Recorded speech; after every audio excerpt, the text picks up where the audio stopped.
तिमीहरू पनि त्यस्तै यहाँ राख्नु अनि त्यहाँ एउटा सुटिङ गरेको भिडियो एउटा राम्रो बनाउनु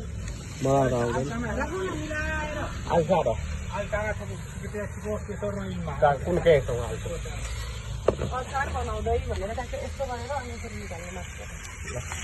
यसो गरेर अनि यसरी यही हो अचार बनाउने यही हो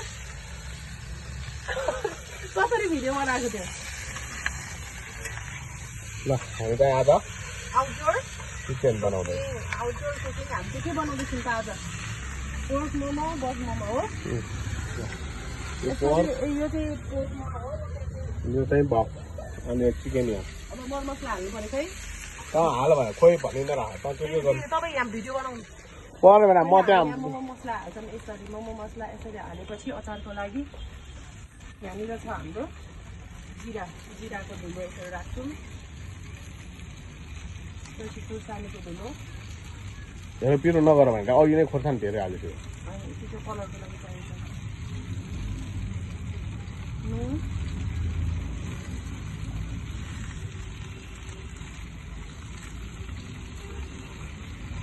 यसमा चाहिँ बाबुले खुर्सानी पनि मिक्स गरिदिएको भएर कलर अलिक अझै आएको छ अब म यसमा के गर्न जान्छु भने भटमास पनि हालिदिन्छु गोल गोले अनि ल हामी चाहिँ अब यो